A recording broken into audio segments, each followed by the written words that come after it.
I welcome you all to today's session of Mr. Manish Yadav.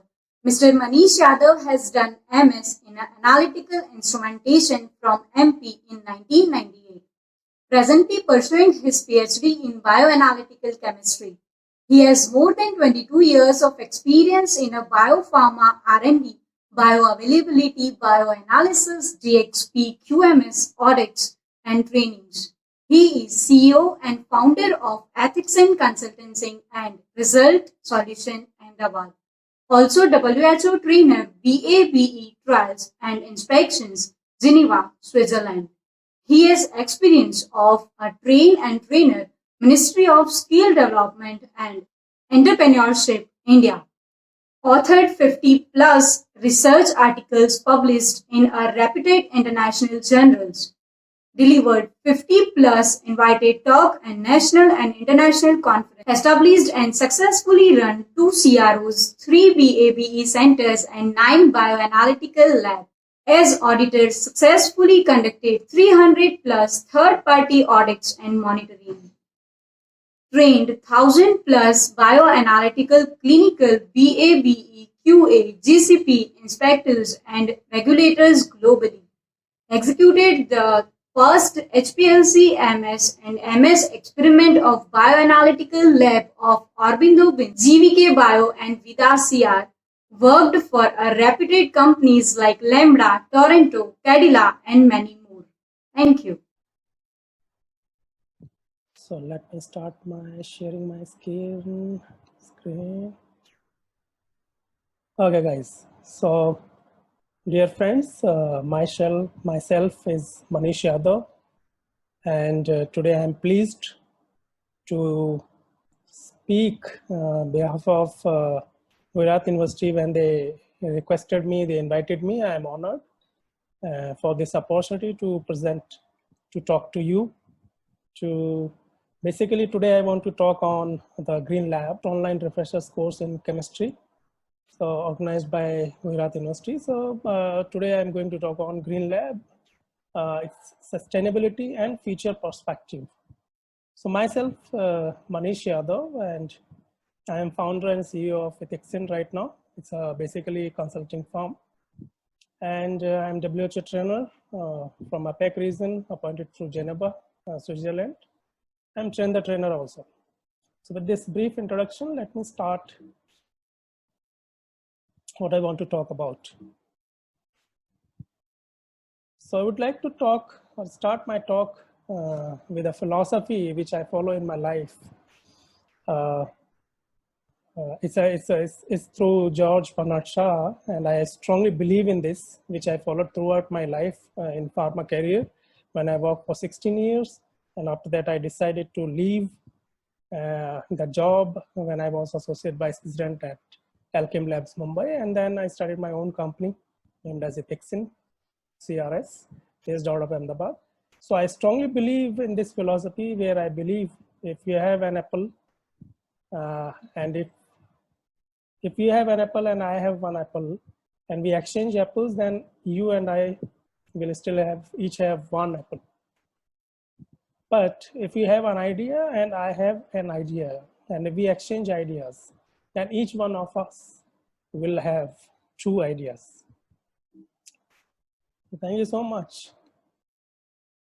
Now, with this is the outline of my presentation. So part 1 will be around, I believe, 40 to 45 minutes. There we'll discuss 2 chapters, understanding of bioanalysis, bioanalytical lab, and its dynamism, basically the progress. The second part will be covering the current challenges for current labs, existing labs, and if somebody wants to come up with a new green lab, new concept. The second part will be covering understanding of expectations on green lab and future perspective of green lab. Let's start with part 1. Understanding the bioanalysis, bioanalytical lab, and its dynamism. So let's spend some time to understand, if we want to understand bioanalysis, if we want to understand the progressiveness, the nature of bioanalysis, which is highly progressive and dynamic, we need to understand what is the science, what is the science behind it, what is basically bioanalysis. So analysis of drugs in biological matrix, that is what is bioanalysis. If I talk about bioanalysis or bioanalytical lab, it's an integral part of drug development process. Whether it is, so drug development is a big cycle. It will take almost 12 to 15 years. Earlier, it used to take maybe 20 to 30 years to develop a new drug. So if you want to develop a new drug, I'm basically from pharma research, so I understand. Nowadays, it is reduced to maybe half of the time. So it will take, still it will take maybe 12 to 15 years. Now you can relate this thing, what I'm talking about today's scenario where we are facing a COVID-19 virus challenge. So what I say, basically, people are talking about vaccine will come from day one, means probably from March. I'm hearing it will come in 3 months, it will come in 6 months. Somebody was saying no, it will not come before 2 years, because the logical reason which I understood, my PhD is also on antiretroviral. Antiretroviral is mRNA basically. And when we talk about COVID-19, it is also mRNA virus. When we couldn't find the vaccine for mRNA virus, which is existing from last 30 years, how it is possible to find even a good vaccine for a new virus, which just came in existence within even 3 years, if we get, it is a big achievement. Proper vaccine I'm talking about. So drug development process is a big process, lengthy process. It is time taking because we have to see not only its safety, the effectiveness of that drug. So bioanalysis, anywhere when we talk about PK studies to support drug development programs, bioanalysis is an integral part. It's an integral part of drug development process, any process, whether it's INDA, investigational new drug application, or abbreviated new drug application, which is ANDA. A regulated bioanalysis, basically when I talk about, comprises of 3 vital components. It's an amalgam of basic science, which is analytical science, you can say, talk about chemistry, analytical science. Then quality aspects, quality practices, I say, when you talk about GCP, GLP and all those things. Then regulatory considerations. So which country or market you are targeting to launch your drug. So that country's rules of the land, the regulations will be important. And all 3 things I should keep in my mind before I develop and launch this drug to a particular market. So bioanalysis will cover all these 3. So somebody has to have information and knowledge of these 3 areas. But over and above all of this, ethics is something which is focal point on all the fronts when I talk about bioanalysis. So ethics we'll talk in between so many times.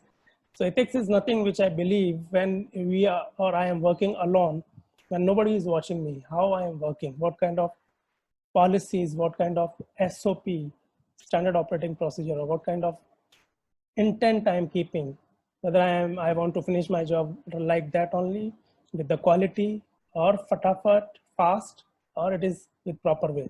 All these things made a character, and that character is important. So ethics is something basically we learn from our parents. They always teach us do the good things in a right way. So that is what ethics basically. So do the things in a right way, whether somebody is watching or not, that is all. So ethics are something, it is very important point when we talk about regulated bioanalysis. Next is when bioanalysis is there and you want to carry out, you have to have proper setup, and that is called bioanalytical lab.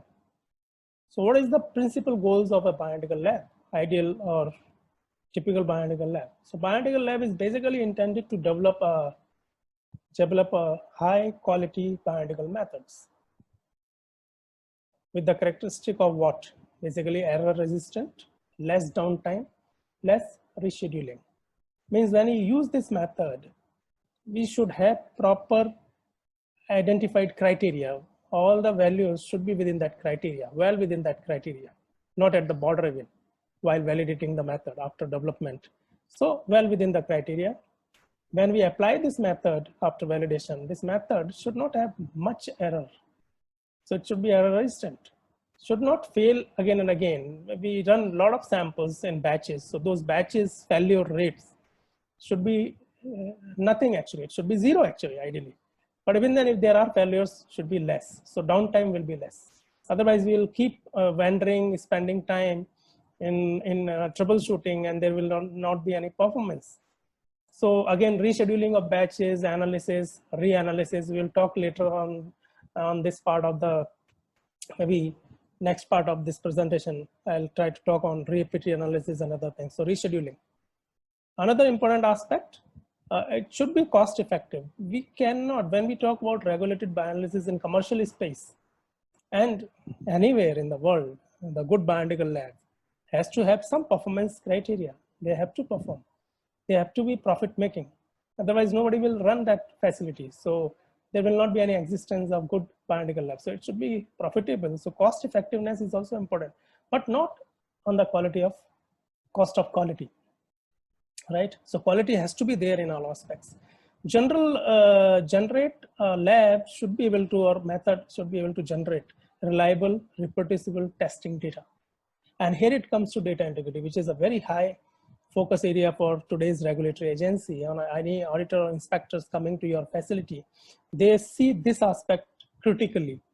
So data integrity, we'll talk again later. For a bioanalytical lab, method development, when I talk about, is a core activity. We need to develop a lot of methods. So it's a continuous process. Quality methods we need to develop within a stipulated time.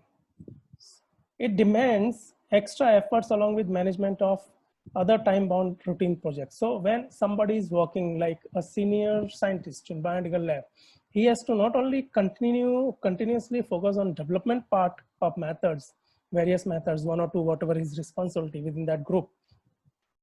He has to do other routine activities like checking the data of existing analysis, other projects, guiding, training the newcomers, sorry, developing the team and others. With that, they have to focus highly on development part because method is core.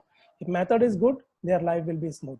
If method is not good in a longer run, they are spending a lot of time in making up that method, rescheduling of the things.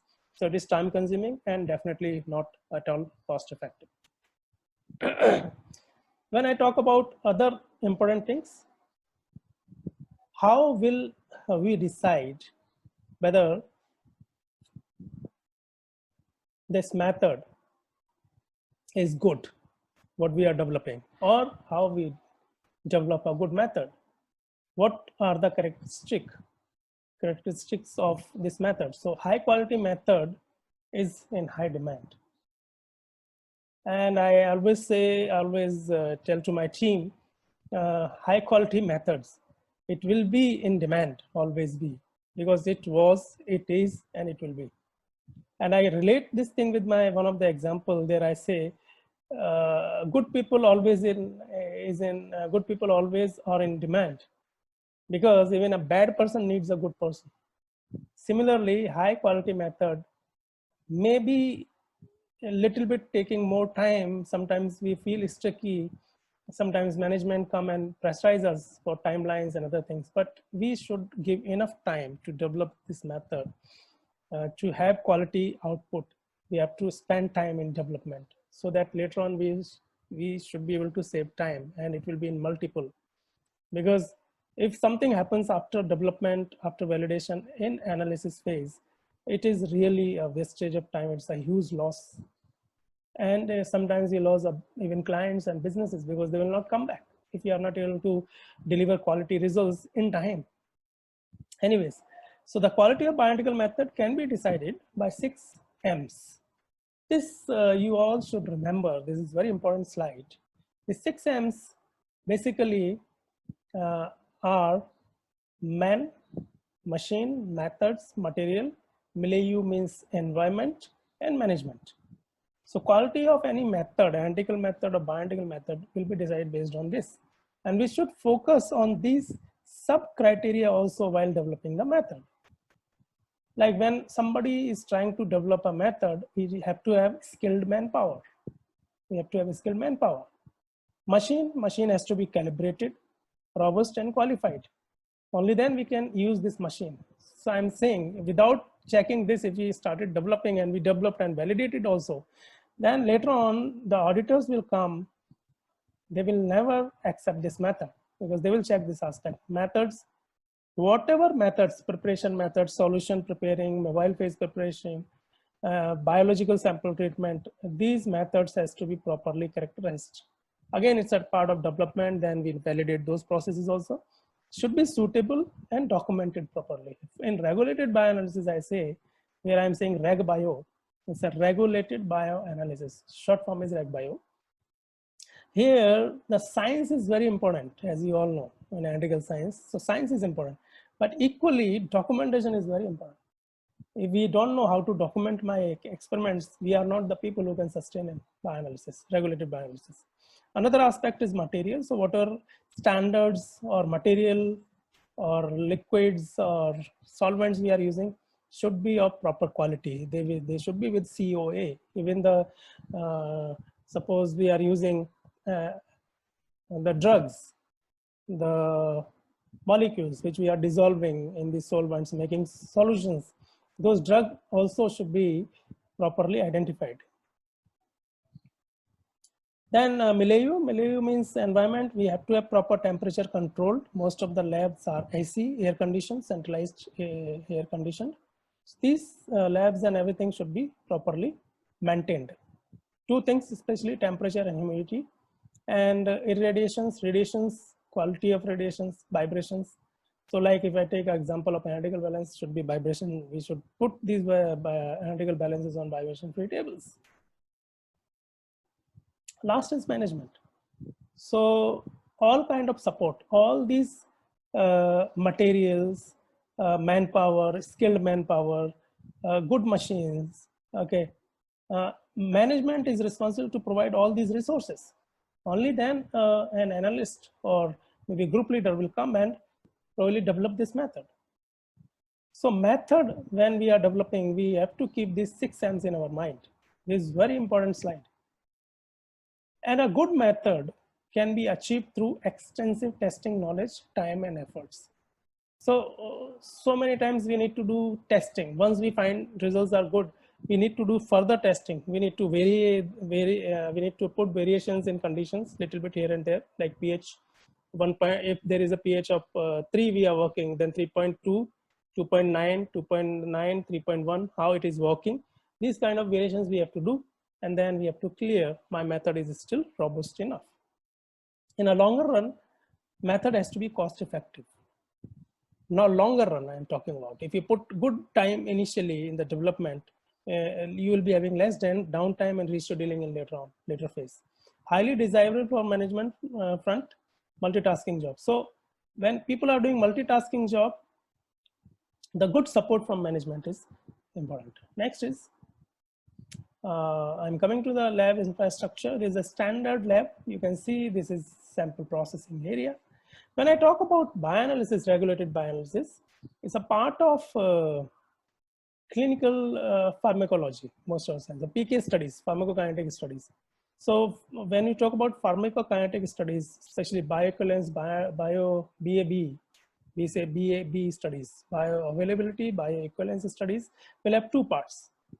One part, clinical research, another part, bioanalytical research or bioanalytical lab. So clinical research, they conduct the study, they call the volunteers, they follow rules, they follow GCP, they follow good clinical practice, they follow their SOPs, protocols, study specific protocols, procedures, and they call the volunteers. Volunteers will stay, they collect the samples as per schedule and design, study design, they collect the samples. They store the samples, their time being, and then they transfer the samples. Depends on, again, requirement of the drug, stability and all of those aspects. Then they transfer the samples to lab, bioanalytical lab, another part of that study. So it's a bioanalytical research, bioanalytical lab, their samples will come. So our job, bioanalytical people's job is to analyze drug available in those clinical or human samples. So for that, you need a lab, sophisticated advanced lab. I'm saying you need very good air conditioned, temperature controlled labs because most of the pharmaceutical drug components, they are unstable at high temperature. So we have to control our analysis. So we need controlled environments, not only just to show, it is to follow. To get a quality method, we need quality controlled or well controlled lab. So we have in lab, we have two parts. First part, a chemical treatment area, a sample processing area. Another part, equipment wing, where we have equipment. So you can see here, we have equipment. And in typical bioanalytical setup and today's recent or current bioanalytical lab, most of the labs, 99%, they are using only one machine. The platform is only, analytical platform is only known as mass spectrometer. And in today's era, we use tandem mass spectrometry, like maybe triple quadrupole is most suitable machine. Triple quadrupole mass spectrometer is the most suitable detector in pharmaceutical, or I say even the bioanalytical or bioanalysis, regulated bioanalysis. So it's basically a machine is LC-MS-MS. So it's HPLC coupled with mass spectrometry, tandem mass spectrometry. So that is what I say LC-MS. It's a standard lab which I created along with other guys, and this lab is running very nicely. Not only having 14, now they have 49 LC-MS. They are global. This lab is really very successful and big, located in Ahmedabad and across globe, so many units. So a standard lab will have a processing area, equipment wing. Then in equipment wing, we will be having proper setup for equipments, all calibrated, validated, identified, properly maintained machines with the documentation and everything. Here we have all the support system, chemicals, reagents, mask, fume hood, everything available to do the routine job, whether it is development or analysis. We have to have a centralized temperature monitoring system. Standard is Zerotherm. For deep freezers and other freezing devices like refrigerators, we put our working standards, reference standards for analysis, for making solutions, and then analyze those drugs. Watson LIMS, it's a LIMS. We'll talk again in second part, what is green about that, right? So the next is, okay. So it's a typical bioanalytical setup. So typical bioanalytical setup, there I talk about, I say everything starts from HOD, so head lab operations. I say then he's having a lot of hands. There maybe in charge of the lab will be the second authority, like senior principal scientist, then group leaders, then senior group leaders, then group leaders, bench level people like analysts and lab supporting staff.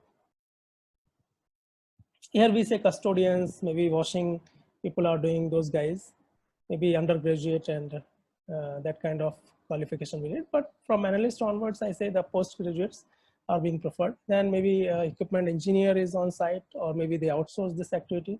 But on site is ideal when we have more machines. Watson LIMS, it's a laboratory information system. We'll talk later on this. Then report writers, custodians, as I mentioned, then bioanalytical quality monitors. So quality monitors, in lab, we say quality control, like plants and others. In our labs, like when we have bioanalytical labs, bioanalysis we are doing, we say bioanalytical quality monitors. They are reporting to head HOD of the lab. And otherwise we have QA also, CQA, QA, like centralized QA, quality assurance or quality assurance. They will do at the organization level, all the quality checks. These guys will do quality checks, review and everything within the department.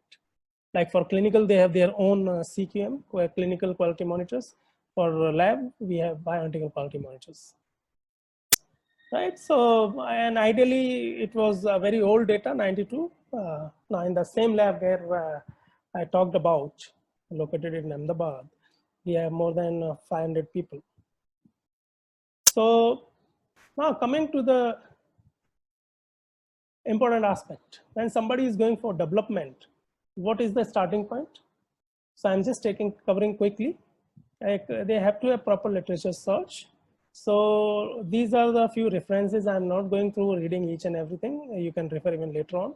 But these are the standard research articles, what we follow, what we read and follow. So these are standard reads recommended, like EMA guidance, strategies for matrix effect, which is very important criteria to qualify a method when you have LCMS-MS methodology, HPLC-MS-MS methodology. Brazilian guideline is also considered a standard, but the most important standard, which is, I say, gold standard to follow even to develop a method, the criteria what we draw from the guidance is US FDA guidance. US FDA guidance for industry for bioanalytical method validation. The first guidance came in 2001, and second draft came in 2013. Then again, final guidance came in 2018, and then some other things. So we have also some good reference for the guys who wants to develop a good method. So what we are targeting when we are developing a method in bioanalytical lab, especially in regulated bioanalysis area, we need to have a good reproducibility of that method. So method has to be reproducible, method has to be robust, robust method finalization and testing protocol. So robustness, how you check? You have to have proper testing protocol. I'll give you a glimpse for example how we do that. And method ultimately has to be fit for the purpose. It should not be very hi-fi method like for research publication purpose we are doing, because we have to perform within the time frame. That method somebody will award, outsource. So if I talk about contract research organizations, CROs, they get the business from pharma research companies where they are not able to manage the outflow, the basically overflow of their work. They give outsource to other companies, third party, which are good and cost effective. So they give there. Basically, the quality also has to be there. So they expect very good quality methods because somebody is paying, they expect, and within time. If you are not able to give the results and the desired data reports on time, it is useless for them. So method has to be fit for the purpose, good quality and within the time frame. It's a typical bioanalytical workflow. I am just trying to explain you. So how it is? If I talk about method development, so bioanalysis basically having three parts. So first thing, method development. Second thing, method validation. And third is bioanalysis. Yeah, analysis, basically analysis of subject samples or samples which you are getting in lab. So first part is method development. So everything start from collecting the information, literature search, as I shown the references, and then we make solutions. So we need to weigh that particular component or drug material. So we weigh and then we make solutions. Next is we prepare samples. So how you prepare sample in bioanalysis? So bioanalysis is to be done in blood.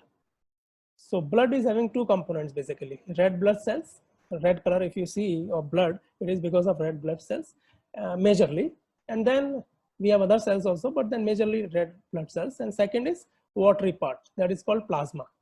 In pharma industry, 90% or 95% bioanalysis will be done using plasma component of the blood.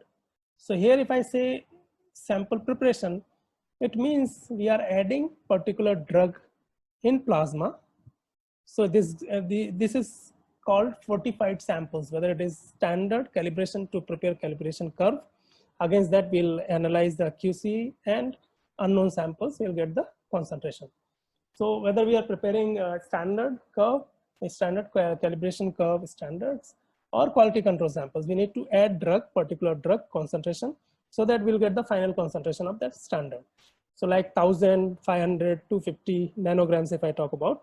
So we add accordingly drug, maybe less, very less, 2 to 5% of drug solution in plasma, because it should not having more component of aqueous sample, what you are adding from outside in plasma. Otherwise it may change the nature of plasma, which we don't want. So it should not, because actually we are getting drug in plasma from the samples we are getting from clinical human volunteer. When they are taking drug, then we are collecting samples. So it is naturally happening. So in that we have very small amount of drug, and that is pure plasma we are getting from clinical research department as a sample, where we need to identify or quantify the drug. Here we are fortifying, we are adding little bit sample solution in plasma and making those standards. So we are making standards quality control samples for analysis. Sample prep, then we do treatment. So treatment basically, majorly we are adopting three methods to treat samples in bioanalytical lab or bioanalysis. First is protein precipitation, where we just add the acid or methanol or acetonitrile, so that this plasma with the drug, basically we mix it. So we make it as a standard, then we add this acetonitrile or acid. It will suspend the solid part. Like plasma is having a lot of protein, fats, so it will suspend all those things. We get supernatant solution. That solution can be simply taken out and injected on the machine, whether it is HPLC or HPLC MSMS. So this is the simplest way of doing the sample prep or chemical treatment. So protein precipitation, so protein, fats, everything will suspend it. Supernatant can be taken out after centrifugation. So you mix the acid, then you centrifuge, and then it will be a clear supernatant liquid. You can take it out. LLE, it's a very old established process where you can have liquid extraction. You add organic solvents based on, again, science, understanding the characteristic of the drug molecule, and then you decide which kind of methodology, solvent system or solvent you add. In plasma, you rotate for 20, 30 minutes, or you vortex 100 samples like this, 100 samples all together, and you get the, again, there also you get a lot of mixing, but then we centrifuge. These tubes are 5 ml or plastic polypropylene tubes. We centrifuge, you again get supernatant clear organic layer that can be transferred to the another new tube, and then we dry it, and after that we what we say, reconstitute in mobile phase, and we inject on. Then there is another, this is liquid. There is a better methodology, we get more clearer sample. Then the final best methodology is solid phase extraction. Here it's a kind of small columns, you can say, C18 material, another mixing of material you can do based on nature of the drug, and then you select these SP cartridges, solid phase extraction cartridges. There we have loading of samples, like first topple conditioning with water, methanol water, then loading of sample like plasma sample, again as I mentioned, standard quality control and samples you load. Then you apply the pressure vacuum, this will go off. Drug will be retained in these columns, small columns, cartridges, and then you wash it with other buffers and other like mix of solvents. You wash the bad part, dirty part of the sample, and you get your drug should be retained. So you select sample solutions like that.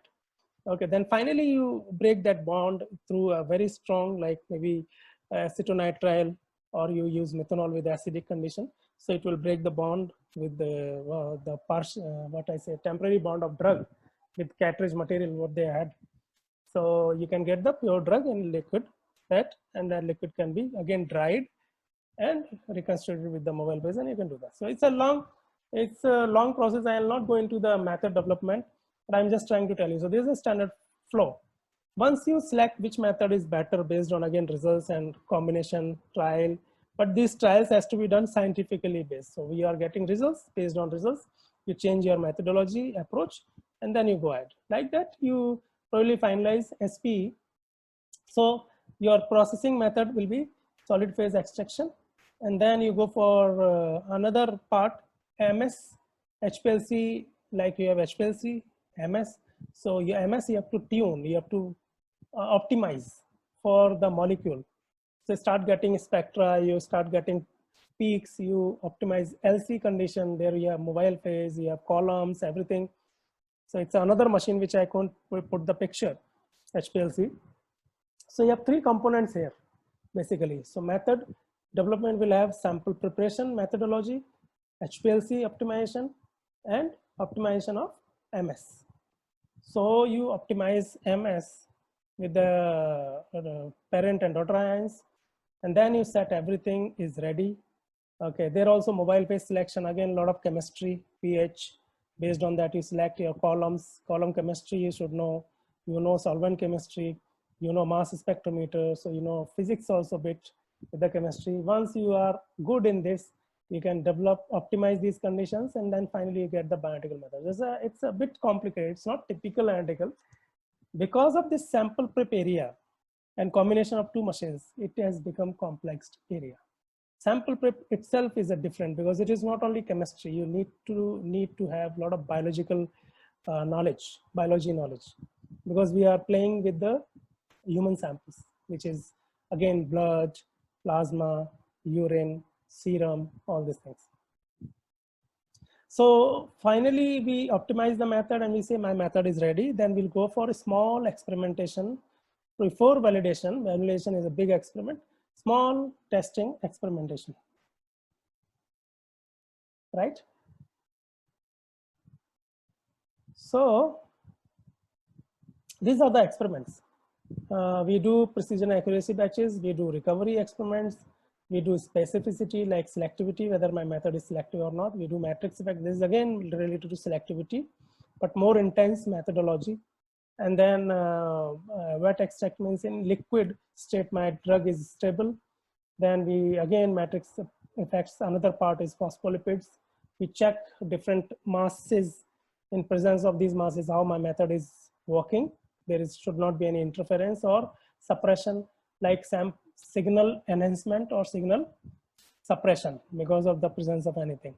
And finally, stability studies, a lot of like benchtop stability, long term. In deep freezer, we put at 29, minus 20, minus 80, and then we put for hours, we put for days.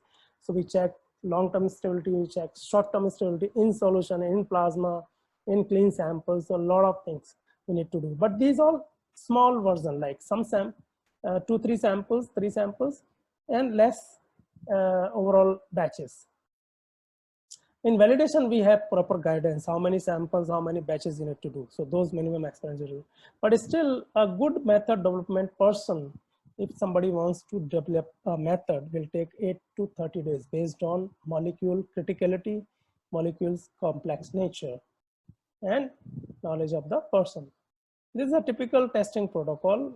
I think if you are not able to understand all these things, it's okay. Because it's a high level protocol for bioanalytical people who are doing in routine. So as I mentioned, you might have heard these terms, but that's fine. Linearity, precision, accuracy, sensitivity, equipment. We do reproducibility check using different equipment, different column, different analyst, and ISR, and then matrix effect evaluation, right? Specificity, ion suppression, post-column infusion, all these selectivity, crosstalk. 2 molecules are not interfering with each other, so quantitation is okay even in presence of other molecules. All these things we do, because in human body we can take other drugs also in presence of one drug. So all these things we anticipate, we get the literature, we test in lab, and then we say clinical guys, okay, these things are okay, we can take care, you just give the samples, we'll evaluate. Stock solution stability, benchtop stability, freeze thaw, like we freeze, then we thaw. Remove the sample, put on bench, put for some 1 hour, then again you vortex process, and then again you freeze, again you do thaw. As a 3-4 times we do. So 0 hour, fresh samples we analyze, then we analyze 3rd cycle. So against that we compare. So a lot of good things, interesting aspects. Some other new experiments we need to do, like whole blood stability, interconversion, analyte reactivity, concomitant medication. Like this information we'll get from the clinic. Based on that, we decide our experiments and do that. Batch size, more samples, 100 samples, 200 samples. Now coming to the method validation.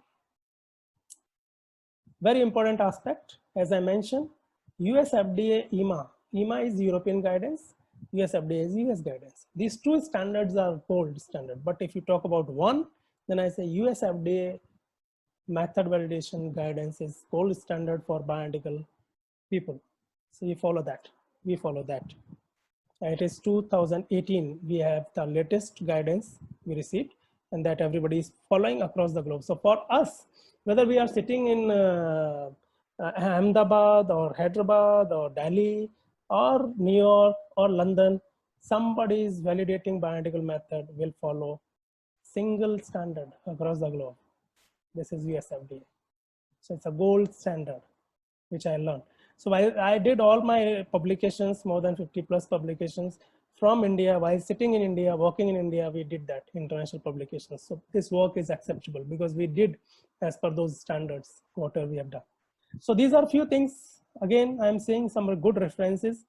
But important thing for our methods, validating any method, we apply these two standards, basically mix of these, but primarily USFDA, which is again considered gold standard, and all methods developed using specific biological matrix. Like we cannot change the matrix while study. Once we validate the method, then we inform them, and then say, no, in place of plasma, we are giving you serum. That is wrong. So we cannot analyze samples if I am validating method for plasma. So either I have to validate, redevelop and validate the method for serum, then only I analyze serum. So why to do that? So be informed, and then accordingly things will happen. There's a repetition again, how we do that. So it's a method validation. What we do, once method is set, we have SOP, method SOP in place. We train the guys on that. We delegate the guys, what are different analysts, how many, group leader, this person, that person, we do this. So delegation of responsibility to the people, and then training. So again, somebody will go and weigh the compound, make the solutions nicely, correctly, in presence of QA. So quality assurance QM guys will do in process. I'll come to that point. Then we do sample because method is set. So method is set, right? And everything is set. Sample preparation, I say sample preparation is done according to method SOP. Then these experiments, these many experiments we need to do that. So we do everything, then whatever data is being generated, data compilation somebody is doing, report generation is happening, and then group leader will check by 100%, and then bioanalytical quality monitoring people will do 100% check, QA will do 100%. In some cases, QA will do 50% or 30%, maybe 10% based on their SOP. So validation is a regulated area, understand. When somebody is coming from outside agency like USFDA or European agency to audit our facility, this document will be checked against the guidance available, whether we followed those processes. Our SOPs are designed based on those guidance. So, and report and everything will be there. So QA report will be there. So they start with report, then they'll check the data, they will check the machine, everything is okay. They will check the preparation forms, what we record. So everything will check against the report, then a report against the regulatory agency guidance. All these things will happen. Standard validation will take 5 to 10 days. Now there are some other areas like deep freezer custodian. Deep freezer, so deep freezer custodian will do a lot of good things. They issue the samples, electronically it is happening. And sometimes deep freezer custodians will have multiple job responsibilities, like column custody also in their custody, columns and plasma and standards. So the single guy or maybe 2-3 custodians team will handle these 3 things. So, but standard practice, they are more responsible to manage these samples. So samples are coming from outside, they take inside, they document it, store it properly, documentation will be done. Then whenever there is a need, they even issue these samples to the lab. The analyst will do as per request, processing and everything they do. And then they return these samples as soon as they thaw and they take these samples. They return these samples, which will go inside the deep freezer. And then, these samples, once they treat the samples properly, will go to the machine, and then records will be to the checking and then finally archiving. But all these things can be done like this deep freezer sample. When we are storing, managing, we have to have temperature monitoring device 24/7. It should record all devices like 1, 2, 3, 10 devices across the facility, continuously there should be temperature recording. And we should have logbooks. So whenever sample coming inside, going outside, they should record it. Now, another important quality department in lab is bioanalytical quality monitoring. They monitor everything. Like they monitor, review all kind of data. They do in-process audit of sample preparation. They do in-process audit of weighing the compounds, machines, calibration standard, deep freezer standard, how they are maintained, and then processing, how they are processing as per SOP. Okay, so QA, they inform to HOD, they inform to QA also, and then they do a lot of preparation of maintenance and calibration schedule and maintaining those things, reminding people on time. So BQM is a core activity in bioanalytical lab to maintain the quality. Now, I talked about basics of bioanalysis and a typical bioanalytical lab. Now, why I'm talking about all these things? Because I want to talk about green lab. What is going to be the future lab? But I feel one thing which is important to understand before I proceed for that part is to understand bioanalysis is a dynamic field, dynamic area. Basically, regulated bioanalysis is highly dynamic area. Why it is happening? What are the reasons? Let's discuss that. So, dynamism. From last 2 decades, if I talk about bioanalysis, like I started my career in 1998, so it is now more than 22 years. I have seen tremendous advancement in scientific area. Earlier, we have very few literature available online. Now, if you go in Google and search LCMSMS, you find lakhs of articles and papers and publications, right? A lot of things, white papers, conference reports. I type in 2000, I remember 2001, 2002, I was in Hyderabad, I was there. I typed LCMSMS in Google. I didn't find single file. So that's a way of advancement happened. Now, what happened with that 2 decades basically, better scientific clarity, understanding of allied sciences. Like bioanalysis is not a single science. It is an amalgam of 2-3 sciences. It's a chemistry, it's physics, it's clinical, biological, and formulation, because formulation department is basically formulating the drug, which we are going to dose to the subjects or volunteers in clinic, and we are getting samples, analyzing. So I need to have probably this information also. When there is a trouble, there is a challenge. If we are having this knowledge, will be helpful to me to investigate challenge and find the solution. So advancement now, even in the allied sciences like clinical and formulation, we correlate and do the things. Extended experimentation for quality and reliability. So initially we used to do precision, accuracy, selectivity, few experiments and say method is validated. But now we do lot of extensive experimentation. I'll take it in next few slides. What type of experiments and experimentation added now with the standard one. Good quality practices. Earlier we even hardly knows what is GLP. Just common sense we used to utilize and used to do that. But now we have a lot of good quality practices available. GLP was long back came, but people realized and started understanding last decade only. So, but in bioanalysis, not only GLP, we'll talk about the quality standard also. We need to have other good practices also, because it's a mixed hybrid science. So for hybrid science, we need hybrid standard practice. Regulatory advancements. So as you can see, few of my earlier slides, but here also, a lot of audits happen to Asia Pacific, India, especially India grown very nicely in this area. In 1998, we were nothing. And by 2010, 11, we were probably among top few countries, states in world, like after America and Europe. Along with them, we are considered very good in bioanalysis actually, especially regulated bioanalysis. So a lot of inspection, because we did a lot of work for US FDA and Europe. So a lot of agency inspections triggered. They came and they audited and they find, obviously, people do good or bad. When do work, mistake may happen. So they find a lot of gaps. They issued warning letters. We were lucky, we learned things. We used common sense. We did extra. When we were confused, we did extra. Some people, when they confused, they didn't do, so they got caught. But we were okay, lucky in some cases. So I'll not praise myself, but I say there are few guys who did very good job, even that confused area. But now things are very clear actually because of these advancements.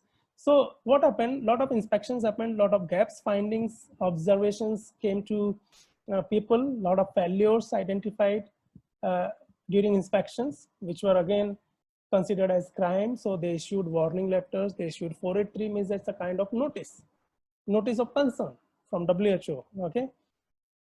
So what happened? All these things made us to understand we need to learn what?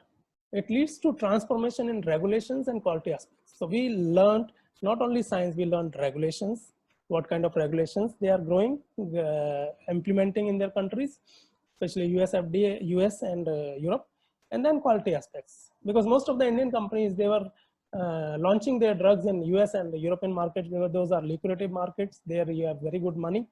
And with quality, if you launch, if you use your drug, you will get very good clients. They can spend money for their health.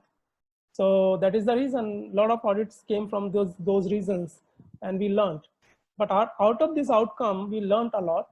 This leads to transformation in regulation and quality aspects. And other important aspect, advancement of new bioanalytical method validation guidance came into picture. So many, if you see last 10 years, EMA, which is Brazilian, then ANVISA, EMA is Europe, ANVISA is Brazilian, US FDA 2018. And I have mentioned 2001 was the considered gold standard. Now again, 2018 is also considered gold standard. Now ICH, it's an international conference for harmonization. GCP, ICH, GCP we say, good clinical practice. ICH, GLP we didn't have, but ICH now trying to come up with draft, already they came up for bioanalytical method validation. So we need not to worry about now any country will follow just ICH. It will become gold standard once it is there. Okay. So it's a time to smell the coffee and go ahead. Okay, so what kind of dynamism basically? So I'm sure till this point of time, you guys probably understanding. So science, when I talk about bioanalysis is a highly dynamic area in terms of science. Extended testing for selectivity and biotransformation. Now this is based on recent developments. So now we have to do conversion, back conversion, interconversion kind of experiments. There we say that the drugs are not interacting in the sample when they are present. And what is happening, then how we identify? So we have protocol. We test these drugs, mass spectrometer. We put all the transitions, and then we try to see something is appearing in presence of other drug. In this channel, something is coming for that drug also. Molecular drug, molecular formula we'll check. So we check a lot of checks and done at sample preparation level, at mass level, and then we try to say no interconversion or back conversion. So we have designs. Prodrug, drug, metabolite, metabolite to drug, drug to metabolite conversion. These kind of experiments we have to do in lab. Matrix effect, like basically in presence of when you have liquid and you inject on MS, and when you have injection and you are getting signal, when you have plasma and you are getting signal. So in presence of plasma components, either your signal on MS will increase or decrease. That is called matrix effect. Matrix means plasma, sample environment, urine, plasma, blood, from where we are extracting. So components are getting extracted along with the drug, and those components may hamper or enhance the area of the drug, which is unwanted. We want to have same area, like we validated for 100 nanogram, we are getting 1000 CPS, like some unit of MS response, then we should get 1000 only. If it is happening 1200 or 1500, it is wrong. So we can get overestimation, or if it is reducing, then we can get underestimation. So we don't want that, because we are into quantitation, should be perfect. And for most of the bioanalytical area, for standards, like we have to have within 15% ka limit. So it should not more than, in any experiment, within 15%, except of LOQ. So if it is LOQ, lowest limit of quantitation, like in place of Okay, 20 nanogram is LOQ. So that 20 nanogram is also a lowest standard or lowest quality control. There we have 20% variation. That is okay. So another important thing, incurred sample reproducibility, ISR, incurred sample stability, incurred sample accuracy. These are the new things which we, incurred sample means the actual subject samples we need to use, and based on that we evaluate whether my method is working or not. So we analyze the samples once, we get concentration, profiling, everything. Then we analyze another time. So now this value 1 and 2 matching or differentiating. So we can say method was working nicely on day 1. After validation and everything I'm talking about, it's the analysis day 1, and day 15 when I run MS and everything and did process and get the results, 15 nanogram, 15.95, 15.9 something, within 15%. That should be within 20%, 2 days. Okay. So if it is happening, method is under control. If it is not happening, another day, different results, method is not under control. So we have to do the stability, as I mentioned, whole drug, incurred sample stability, these will be done using the samples. So now I was hearing a news where people are saying your thoughts and your dreams will be captured by a chip. So the world is also dynamic. Now COVID came, you know. So regulated bioanalysis, science, people say science is almost done. Means when you know chemistry, it is okay. But I say a lot of good science you need to learn to sustain in this field. When I talk about quality standard, as I mentioned, here we have chemistry because we have biological samples coming from biological origin, human. So you need biology. We have, so GCP, biology means, human means GCP, good clinical practice. Okay. Then GLP, you are having lab, you are doing experimentation, this and that, GLP.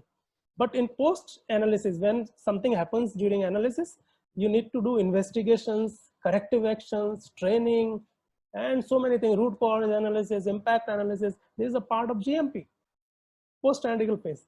So you need to understand this is hybrid science, you need hybrid quality standard. So bioanalysis basically involves human samples. Here it comes to GCP, analytical equipment and laboratory, GLP, qualification, failure investigation, root cause, impact, GMP. So which standard I should apply for bioanalysis? When I talk about dynamism, why it is dynamic, I didn't know. But then as soon as we grow, we understood the whole world. And I'm not talking about myself, I'm not talking about India. Whole world went into that dynamism. If I say 98 to 2020, still there are new things. Recently we got DI guidance from WHO, data integrity guidance.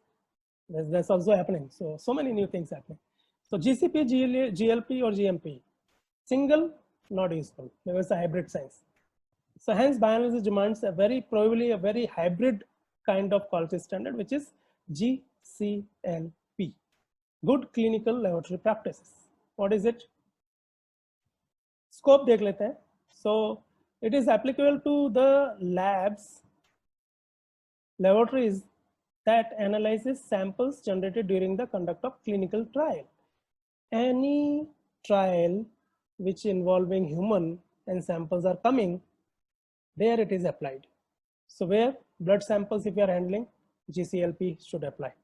Pharmacokinetic studies, I said, bioanalytical, bioavailability, bioequivalence studies, pharmacokinetic studies. These studies, if you are doing in your lab, then GCLP has to be applied, not GLP or GMP. Okay, analysis of ECG, like diagnostics labs. So we have different testing there also. So GCLP is concerned with producing reliable results which are reconstructible. So it is again a kind of GLP, like good laboratory practice, but it's a good clinical laboratory. It is more relevant, filling the gap of sample management and other aspects of clinical samples. So it is more suitable. GCLP provides a bridge between GCP and GLP, which was not there.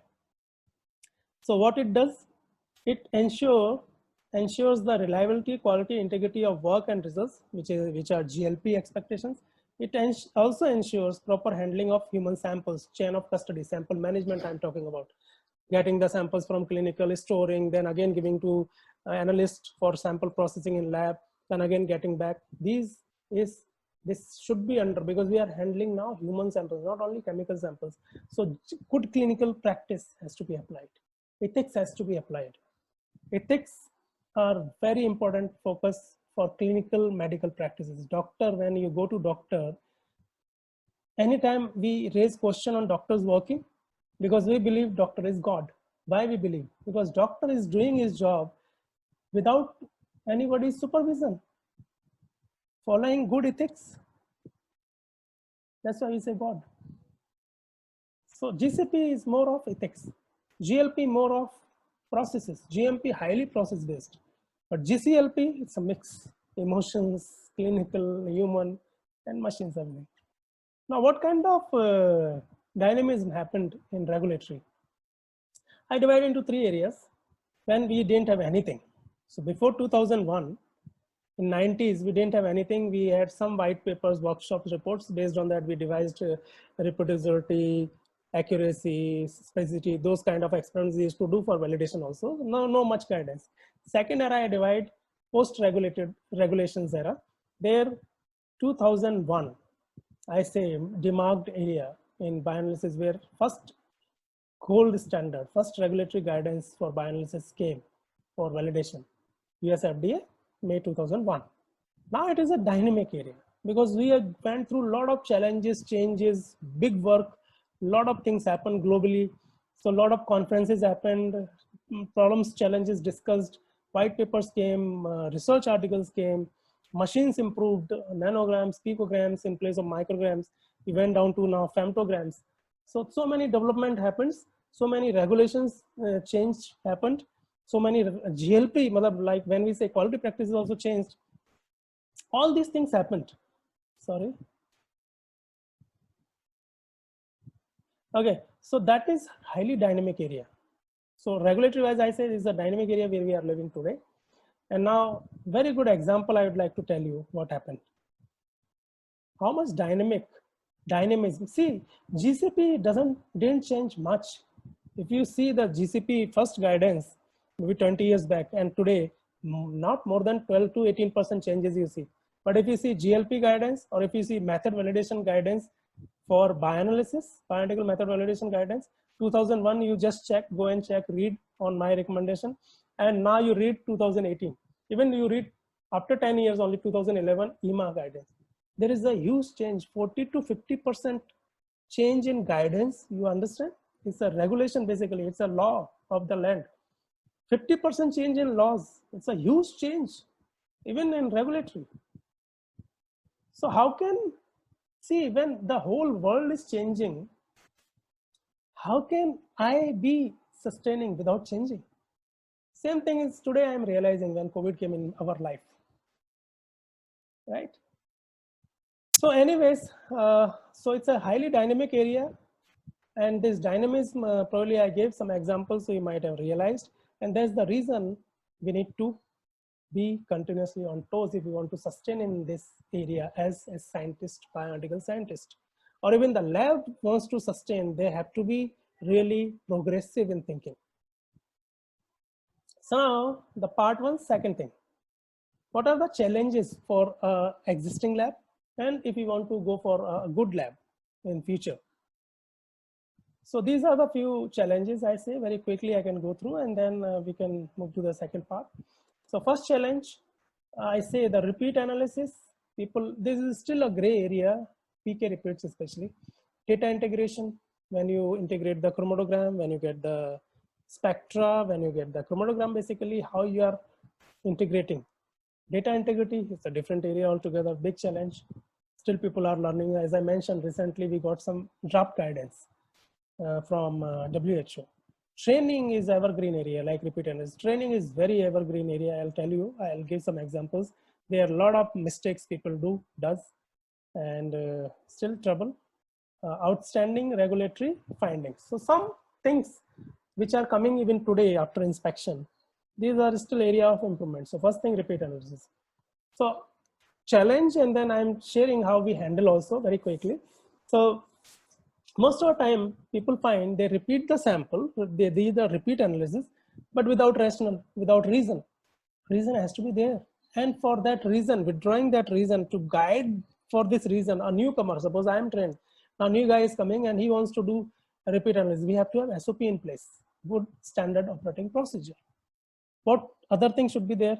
we need to know the documentation part. We should document initial and repeat both the values nicely, clearly, no cutting, nothing.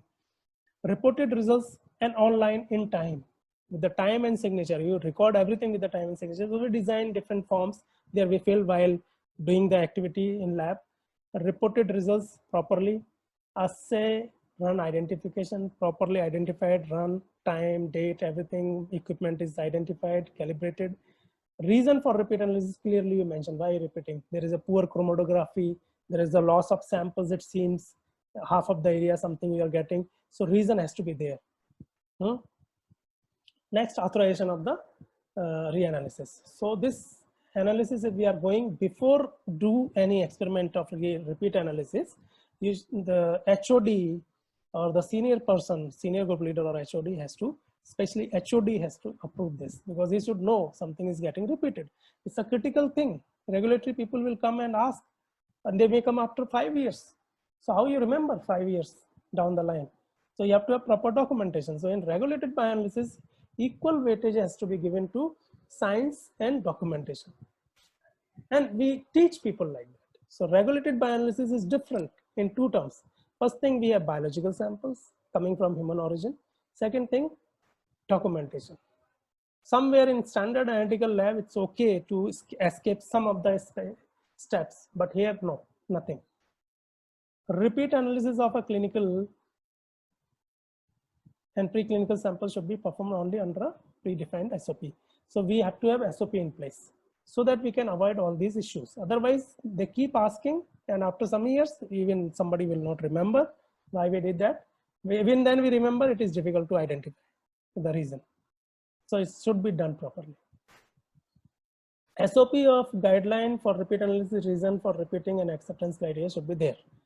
So SOP should have clearly why we are repeating, when you repeat, which kind of approach you adopt, investigate how you do, acceptance criteria, when you accept, when you not accept. It's a typical profile. Otherwise it should be red means should go ideally, but black means this is happened. One sample came high. Now what to do? So repeat analysis has to be done. So SOP has to be done. Now you do reason for repeat. So repeat analysis for clinical samples for regulatory purposes. Sometimes regulatory will ask, who repeat this?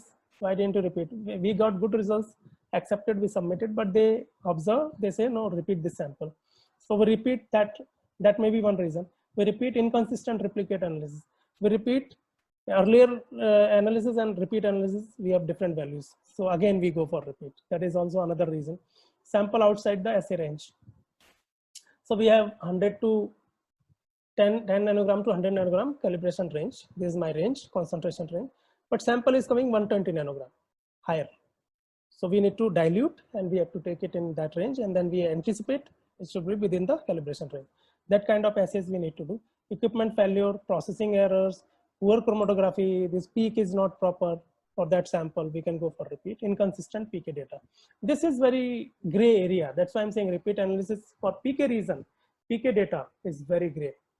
It's you need a lot of expertise to identify and handle this kind of samples, because whatever you do, your approach will be challenged by regulatory, because they doubt you did this to correct your result and pass your study. Possibly with this result, black one, your study may fail because of variation, because of this one subject. But if you do like red one, if you get your sample somewhere here, it may pass. So there is a lot of questions. How it happened, why it happened, why first time it is wrong, why second time it is right, you did some manipulation, all these things. So it is very gray area. So ideally, repeat analysis must be avoided. So what I said, development. You have to have proper time spent in development and validation, and validation do properly with the guidance, latest updated experiments. And then you try to run your method with the skilled, trained people. Trained, I say, training is important, so that less error free. We have done a lot of studies without any error. We have qualified a lot of inspections without any critical findings. It is possible to do the good job honestly and recognized at international level. You need a lot of hard work learning for that. That is what happening. Anyways, next. So data integration. Next point. So when we have chromatogram, we integrate that we have to have SOP in place, like as I mentioned. And if you go for reintegration, there should be SOP why you are doing reintegration, initial data and second data, reintegrated data. We have to put there what was initially. So there is not proper because of batch parameters. It is not taking peak properly. So I'm doing manually or something like, or changing that particular chromatogram. We do even the processing of data as a batch. So we set the parameter for batch, 100 samples will be processed in a batch by software. If we do one not coming okay, one peak, again we are changing the parameters. Then they ask questions. So we have to have reason, recording properly, SOP, why we are doing, right? And original data and reintegration data should be reported. Data integrity is a big area. I'll not go much into this, but I have to go through some slides. It's really big area. So data integrity, dynamism. Okay, so data integrity basically what? Data quality, confirmatory, consistency, data reliability, no duplication. This is the data quality. Data integrity is the degree to which data are complete, consistent, accurate, trustworthy, and reliable. Data governance measures should also ensure that data are complete, consistent, and enduring, available throughout the life cycle. So I am going to talk about data integrity because we find a lot of difficulty after so many years. Actually, we were never trained on data integrity. If you do the job rightly, there is no issue. But because of pressure, big labs, a lot of manual interventions, say one person, one project, 20 people are working just to have expedited analysis. So issues are coming. Dynamism of bioanalysis makes data highly dynamic. Now in bioanalysis, regulated bioanalysis, basically we have a lot of data.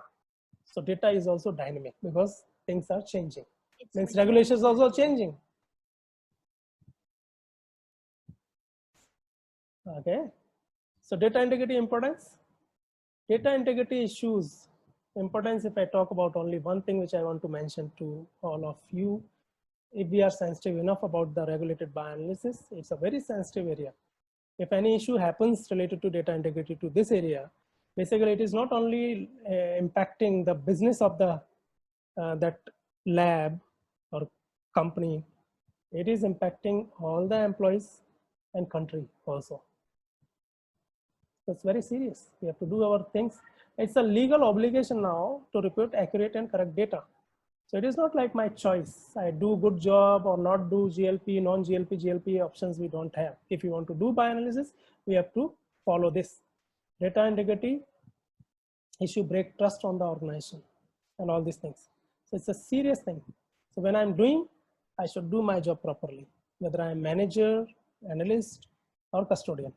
Now this is not a very old story. This is the 27th July 2020. I'm not mentioning the name of the company and other things, probably you'll not be able to see that, but this has happened recently, and some of the molecules now, drugs are banned in Europe. This one CRO of India conducted some studies. These studies are failed in evaluation after inspection. They couldn't defend their queries. And now the medicines which launched after these studies, those are banned. So you can understand now the whole market products they brought back is suspended. So you can see the impact. And the image, Indian CRO did wrong. It's a big thing. Maybe one or two guys might have done something wrong unintentionally, but this is the impact. Big. So what we do, data integrity, to understand data integrity, to follow properly, we have guidance available, ALCOA guidance we say. So it's like the data has to be attributable, legible, contemporaneous, original, and accurate. This guidance. So as per how you do this, we have guidance. We do everything correctly. I mentioned whatever I'm telling you, if you do correctly, we are following ALCOA. We never learned about ALCOA, but we never faced any problem. So this is what they now, ethics and everything they mentioned in writing in this guidance. Alcoa Plus is something what is being now followed, not only Alcoa. So Alcoa Plus, 4 more components they added: enduring, complete, consistent, and available. This happened in last 2-3 years. Earlier, 3 years back, Alcoa from WHO, now Alcoa Plus came from MHRA, Europe. Okay, let's move quickly. So 2 new concepts which I presented a few days back to Agilent International Webinar Symposium, you say. Globally, we launched that. That time I proposed 2 things which I am proposing and which probably our brainchild. We invented this almost, you say. So data integrity, these are the new concepts. Data integrity issue avoidance strategy. We say DIAS. These things, if we follow, understand and follow, we can avoid bad remarks from agencies. Another important thing is meta-analysis, which is being taught by US FDA to me through some webinar. So I am officially sharing with you guys these 2 things. If you understand and apply, these are the new concepts which will be helpful to avoid data integrity issues. Alcoa Plus obviously is a guidance. These 3 things, if we take care, will not face problems. Sorry. So, okay, next. So what is data integrity issue avoidance strategy, DIAS? We have to have 2 things. I should divide into 2 parts. Mitigation strategy, basically. So it's a mindset. Mindset means when you are reviewing our own data, when I am reviewing my own data, I have to think like a FDA inspector. I cannot do like, okay, fine, you are my friend, I can do lightly. No, you have to behave and review the data as an auditor. Does it look right? Does the conduct and data support the overall package? So data is there. Are you able to reconstruct the study analysis like it is happening in front of you, or there is some link, missing links? Those things you have to check. Ultimately, when I talk about mindset, thinking has to be like auditor. Another thing, mindset of proper conduct and data handling. It's a part of culture. So we have to have culture like that in our lab, where people should think right only. How to handle, how to conduct the experiment, how to handle the data correctly, ethics. Everything, everyone is important and responsible. So nothing is big or small. I am a custodian, sir. What is my job? Nothing. No. If I am a management heading the department, you are a custodian. I have my job, you have your job. Everybody has to do his job properly. Nothing is big or small. Because your job or my job, if I don't do properly, it may cause problem not only to our lab, to the country, to the region. So organizational culture is important when we talk about mindset. That is where we need to train guys, and these trainings, these things cannot be done if something is not done earlier properly in the beginning of the lab when it is getting constructed or building. Then you need a rigorous training for all these things. Okay, generic plan. Good system you have to have in place. Security controls. People should go through their login. Nobody should use common password. Is a good documentation, good data management, and any scope for removing manual intervention can be automate. So second part of my presentation will talk about that. Keep record every single injection, everything, whatever is happening, record it. Don't cut the dates. Single line, new date. That's all. That is the way we do GLP, the documentation. Protect data, ensure proper locations, proper server, validated servers, computers, computer system validation, everything should be in place. Periodic review of the computer system, acquire data, SOP to ensure data quality. This is very important thing. We need to devise not only conducting, reporting things in our SOPs. We need to devise proper review process as a part of SOP to review our equipments, analytical equipments, computer system, data, SOPs, data quality. We have to have periodic review within the department to save ourselves, to make updated, to save ourselves. Even after 5 years, somebody will come, we are ready. Or tomorrow somebody comes, we are ready. That is what. Train employees on proper, so in time, that is important. Train employees on proper data handling, as everyone is responsible for data integrity. Periodic training, awareness session on SOP and DI guidance. So data integrity is latest, and lot of concerns are coming related to data integrity. That's why I'm saying data integrity is very hot topic. And there we need to have proper training and awareness sessions regularly for not only data integrity guidance, method validation guidance, or SOPs what we have in place. And SOPs are not correct, then we need to update those SOPs, and then we need to train. Data audit as an internal process, or you can do the third party, you can allow third party to do for yourself. That is also possible. So preparatory inspections should be a part of your processes. There it should be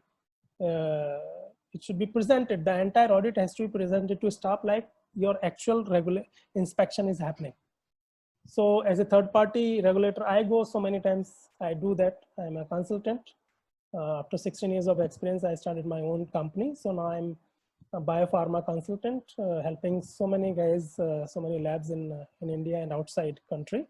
So we go there, and I pick up a result and trace from like procuring that drug, making that solution data records, to batch run, to report, to everything, then interviewing people who were involved in batch processing, who were involved in machine operation. I ask then HOD where they did repeat, if they have any investigation, all those things I check. Single batch, end to end, including notebook. If somebody developed the method, I ask them from where you get the literature. If you get PK value, from where?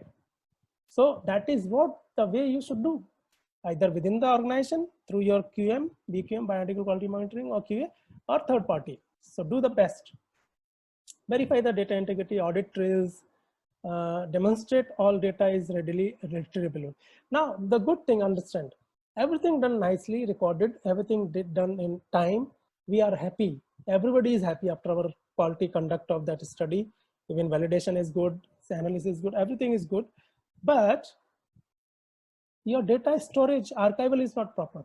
And when somebody is asking, okay, give me this method validation, you archived. After 2 years, somebody came and give me archival that method validation of that number, so and so. And you are taking 2 hours to remove that file. What does it mean? It may not be intentional, but then you are not efficient their part. So your retrieval, restorage, data, sample, everything should be efficient. That is what is required, and consistent. Data analysis, this I learned, this is another big concept. But DIAS is something which is done by us in India and across the globe. So nobody thought of that. So DIAS is a meta-analysis is a part of DIAS, which I got from US FDA, attending one seminar. So meta-analysis means it's a trending basically. So you do a lot of studies in lab, lot of analysis, lot of validation. You try to see maybe 10 method validation and try to see what kind of challenges you are getting, failures, out of criteria, repeat analysis. Like if you're doing analysis, there is an error in processing, there error on machine, mobile phase, or there is a failure investigation. What kind of investigations, training issues or processing issues or what? So you try to record multiple errors, multiple things, multiple methods, and try to see the trend, which are coming more. Repeat analysis is a challenge, training is a challenge, error on machine, error in processing, what kind of thing? You do Excel, do find out percentage. Suppose 100 challenges, 100 errors, and 25 errors are related to only sample processing error. Means you should more focus on training of sample processing people. So trending, it is basically meta-analysis. And now FDA, as per recent concept, they are asking you do this compulsorily before we announce our dates to come to your facility. You should be officially ready with that report. They never asked this. Earlier, people were doing as a good practice. Trending and QA department used to keep that, but they didn't do that. Not as a regulatory practice. It's a good quality practice, good practice I say, but now it is a regulation. So they are asking for that. And they are saying either you need to submit remotely, or we can ask, then you submit, or we can come, then you show. but do this. So meta-analysis is basically you store the data, then there is a metadata generated. Based on that, you can sort. If you know computer, sorting the data, you can sort errors, you can sort the data, different studies, this and that. So that is from they got it. So meta-analysis is a very important part to maintain the quality, to avoid these kind of issues. Training is evergreen.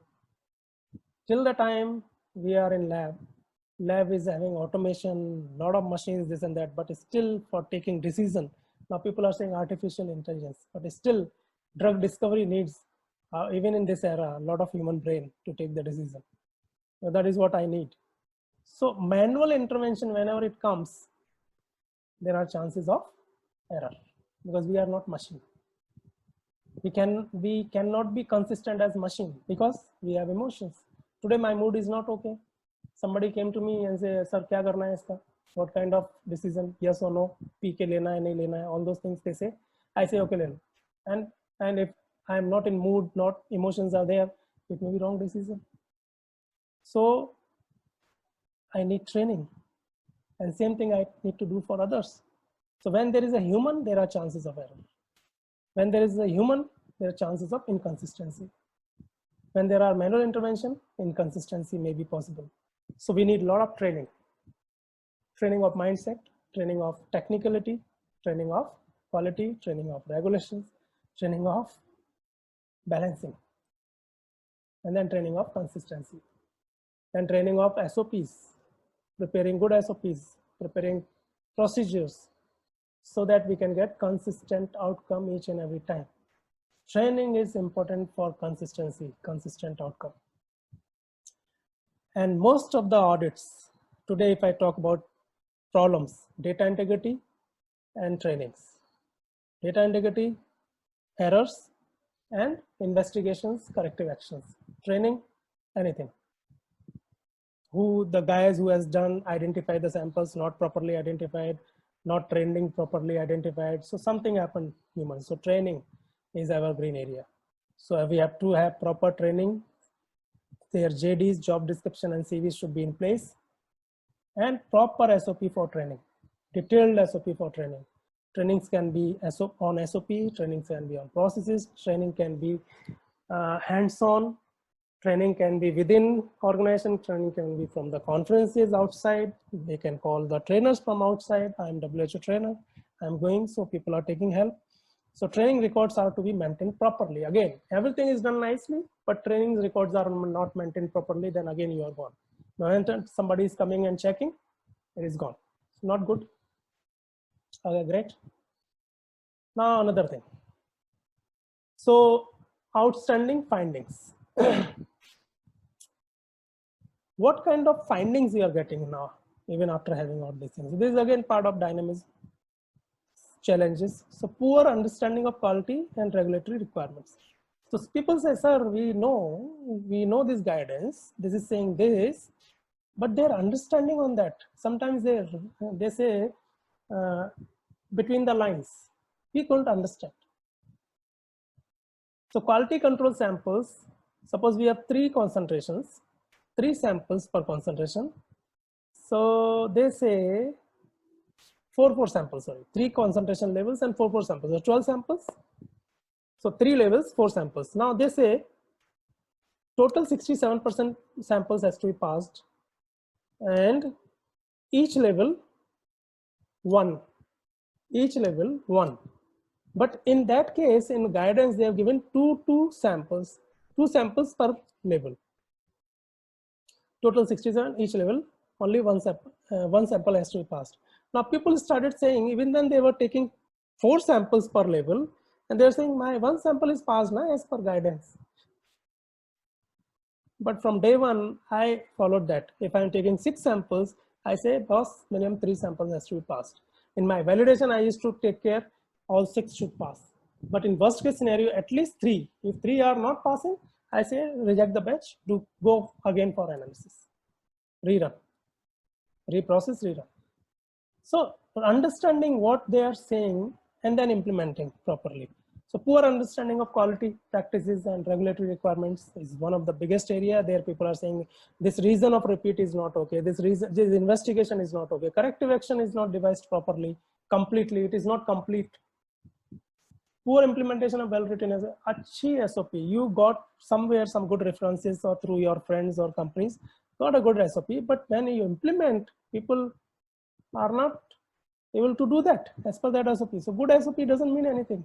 Good SOP means the SOP you have written cautiously, good SOP, and then you are able to implement and follow. If you are not able to follow good SOP, it is bad SOP for you. It's SOP deviation. That is again a crime in terms of regulatory. Repeats. When and why? How?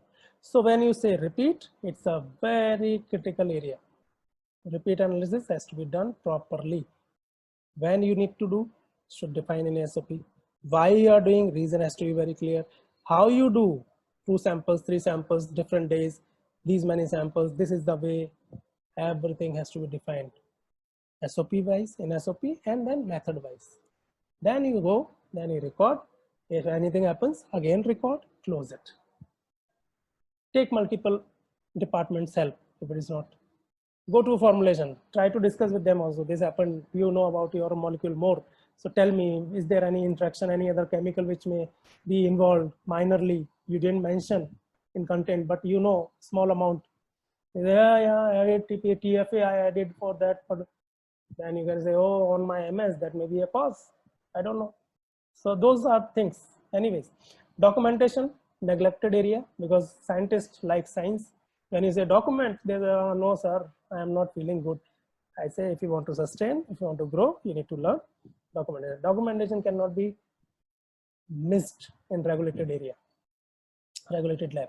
Investigations, root cause, these are the missing areas. Root cause not proper, impact analysis missed, kappa is not, pathetic approaches incomplete, major concerns.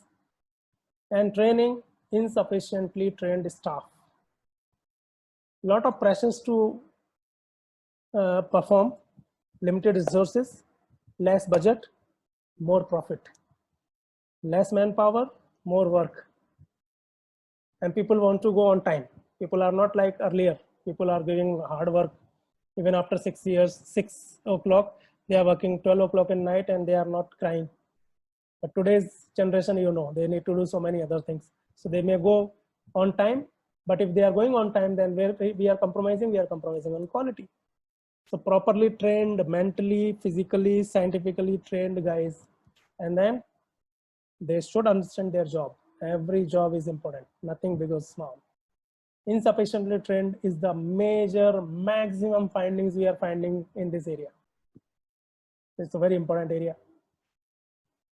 So coming to almost the end of this first part, where I was talking about dynamism, we discussed, or I talked about, or we understood about the bioanalysis, regulated bioanalysis, bioanalytical lab, okay, and so many other things. But then the dynamism and why it is dynamic, and then how it may impact our life or bioanalytical lab's life. Then we talked about even challenges.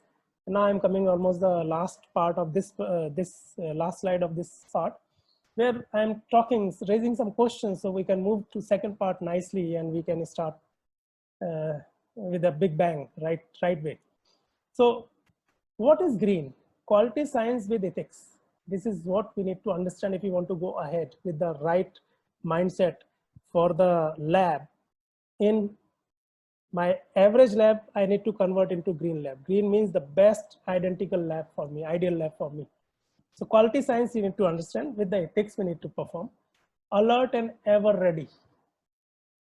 Today, if somebody is coming, I am performing, and somebody is coming to check my job, I should be ready with the documentation and science and everything for audit. Isko kehte hain audit ready. Gaps are still here. Training and kappa, as I mentioned last slide only, training and corrective actions, investigations. Those are the areas where we need to develop. We need to be trained ourselves. We need to be alert. So are we ready to change and adapt? Adaptive to current and futuristic changes and challenges. We'll talk about this in next part. So we have to be adaptive. If we are understanding this part, then we are ready for Green Lab. Green Lab is really going to be very good. I'll show you. Innovative as solution to challenges. Innovative as solution. So challenges will come when you work. Mistake may happen. Challenges will come. But then, are you innovative enough to find the solutions? Mentally, physically trained, training wise. Okay. So paperless environment is what is the target. So we have to be automated as much as possible. Paperless, is it possible? It is possible. That is what we are going to talk in next part. Ultimately, fit for purpose. A lab has to be fit for purpose. For what we are intended, that outcome has to come out in time. That is also with the quality in time. Outcome, scientific, regulated, in time, proper output in time. That is important. Okay, after time it will not make much sense. So when I talk about Green Lab, which is basically fit is hit. In Hindi we say fit hai to hit hai.